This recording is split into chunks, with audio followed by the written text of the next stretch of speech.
About your front trunk on a 996 or a 997 and probably Boxsters too, and what to do if it gets stuck. Now I know of like 3 different scenarios, and we're going to cover the third. Number 1, your battery dies so you can't open it up. There's a bunch of videos out there how to jumper it in your fuse box and then be able to press the little button inside the car and it'll pop the trunk. Number 2, if that's not working, you can take off your left front wheel and all the protective stuff in the wheel well, and there's a wire there that you can pull on some models. Let's say your battery's fine, but it's just the solenoid, whatever's happening is not working. If you pull hard on that wire, that will also release. That wasn't the issue I had. I closed my front trunk, it just didn't feel right. You know, normally you get some springy resistance and you press down hard and then it latches. What happened to me is I pushed the trunk down and it just felt like something got wedged in there. Came home, sure enough, hit the button to unlatch the front and you could hear the solenoid or whatever it is that opens up the latch, but nothing, absolutely nothing. So I thought, uh-oh, how on earth do you open up your hood if that is stuck? So what I did is I just took a chance on it not being actually fully latched, but it's just being stuck, and I'll show you what I did. Here's what I did to open it up. Okay, this seems dangerous, I agree. So this is just kind of reenacting what I did, is I took some of these trim plastic things, and I don't recommend this. Okay, I don't recommend this, but I didn't know what else to do. I was assuming it wasn't latched fully, it was just stuck. And I slowly pried up on the trunk, on the front trunk lid, and it eventually did come up. So that meant that it wasn't latched properly, but it was stuck down, okay? So that's how I got it open. Now, let's take a look at the latch and I'll explain what happened in my situation. Hang on, stand by. Okay, this is the latch. This would be part that faces the front, and of course this is the secondary. So the solenoid and the cable opens up, unlatches it, then this unlatches it when you do it by hand, okay? This is what that looks like inside, and this is the way it's meant to work, okay? So I pull this off the top. This is how it should work. Okay, so that's just with the emergency, you know, kind of the secondary latch on there, but the full, see, that is fully engaged. And the reason I show you that is you have 2 forces here. You have the spring that wants to push this up, but then you've got this latch that's locked it shut. So this is fully locked. And what normally happens is you have your cable here, and when you press, you know, the solenoid, when you press the latch from inside, watch this drop, but that opens, and now the only thing holding it is this latch, and then of course with your hand you disengage that, okay? So that's how that works inside. Now what had happened is this spring, it attaches to this piece of metal in this little hole here. Well, that came off, and what had happened, somehow this piece of metal, imagine it's further down. Now, if I grab that latch, this thing was actually here, right? And if you keep pressing, and you got a lot of leverage because you're pressing on the hood, this thing is gonna go down where it shouldn't go, and it'll eventually, this little pin here on the latch will snap out of there. Now you're stuck. This thing is down in here. This thing is, all the way in there. So I hope that makes sense. Okay, so that's what I mean in prying the hood open worked, because this thing wasn't actually locked in or latched into place. It was just pressed on top of this. So that's why in my situation, pulling, opening carefully, gingerly opening the hood with the plastic pry tools really worked. Then it took a little bit of work to get this back into place. Now, why did this happen? I have no idea. But I will tell you a symptom. You know how when you normally close your front trunk, you kind of feel it kind of going into the springy bit, and then you press down. Well, for probably the last year, every now and then you would just feel like you were hitting metal on metal. I mean, of course you're hitting metal on metal, but instead of being in the spot here that's gonna slide it in there and be spring loaded shut, it was like it was hitting up here. And so all I would do to get around that is just, put your finger under the hood and open this up. And for some reason it would let it slide into place better. Okay, so it just one fine day, I didn't do that, and it forced this thing all the way down. So when I took this apart, I thought, oh, I'm gonna have to buy a whole new one. But luckily, this was fixable. This spring came out of place. Now I want to talk about sensors. There's, believe it or not, 3 electrical connections to this. Let me show you what those are. The first one is this device here. This thing goes over here, and what it does is it's on by default, and then when you close the hood, it forces the spring this direction. It's hard to see. That turns off, from what I can tell, that turns off the light on your dashboard telling you that your front trunk is open. So that is the first electrical connection.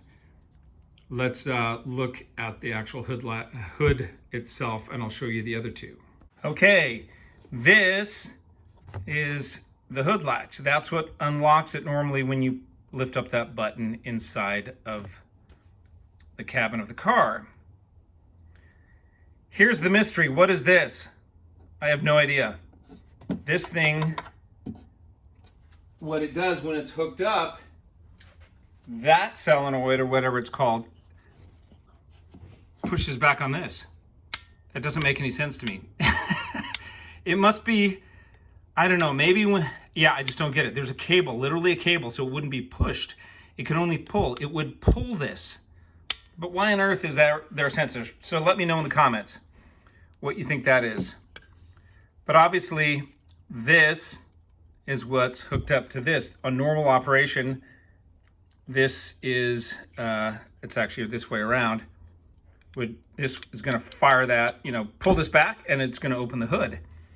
The last thing that's slightly mysterious, see this thing here? Remember we talked about the emergency wire that's behind the left front wheel? Well, look in here. It's gonna be hard to point this out, hold on. Okay, see this wire here? I think, I could be wrong, and let me show you in reference. That is right here, okay? Here's the cable that's gonna unlatch it from the inside. It goes through, and there it is. So you see this cable here, I don't quite get it, because I don't wanna take my whole wheel apart, but right behind here, if you took off your front left wheel, like I said, there's a wire protruding. There's other YouTube videos that talk about that.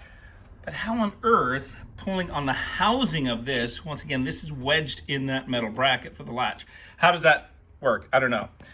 The other mystery, once again, what does this do? So let me know in the comments, what does this do?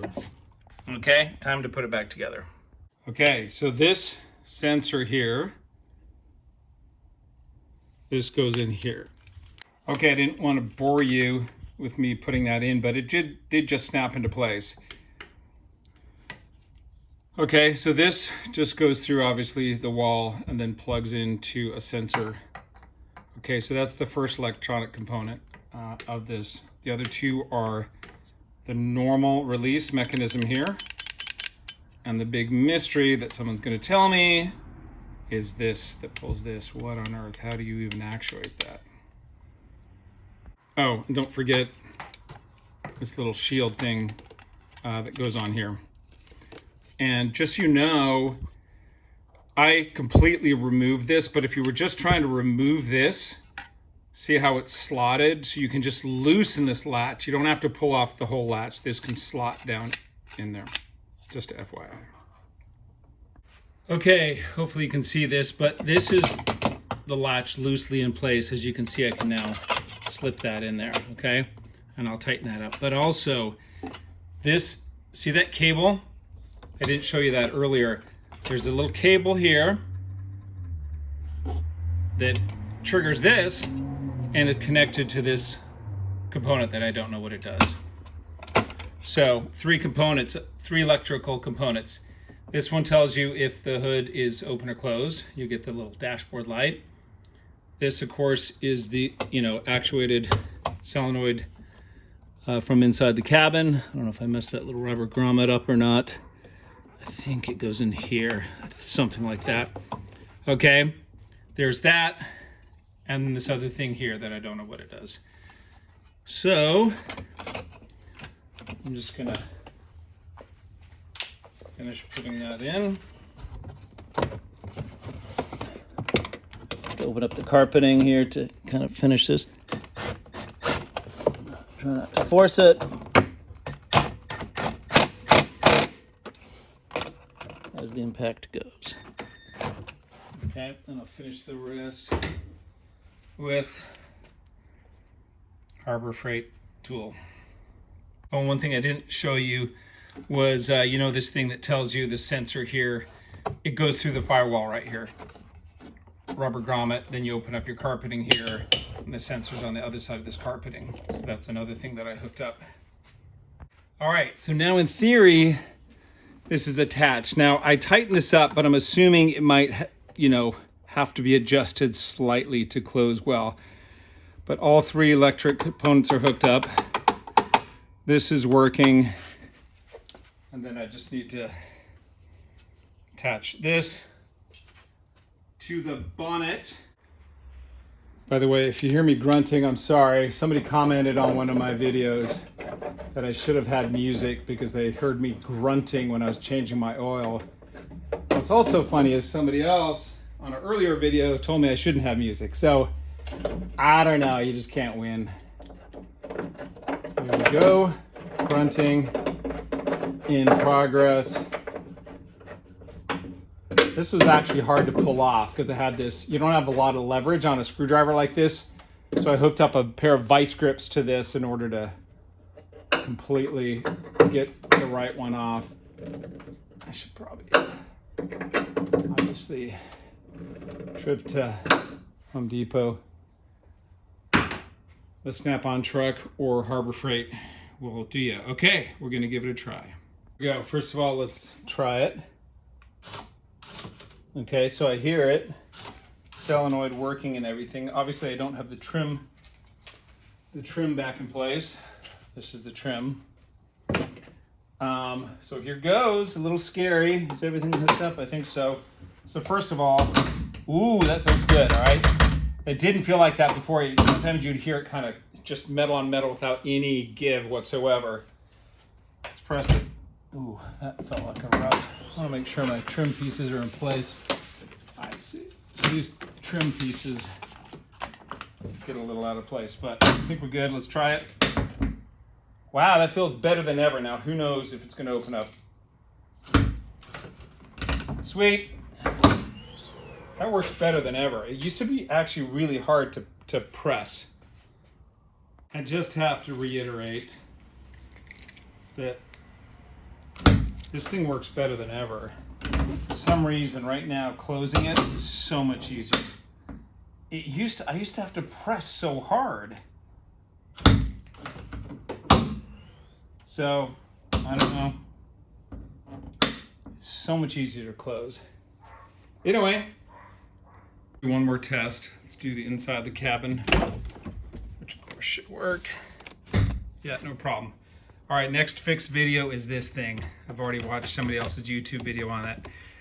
Can't really fix it, but I think this part's pretty inexpensive according to the gentleman that did the video. So I'll just have to, problem is you take this whole door off. Not that that's particularly difficult, but I feel like every time you pull that off, some of those plastic bits sometimes can break. All right, Harry, what do you think? Is that a wrap?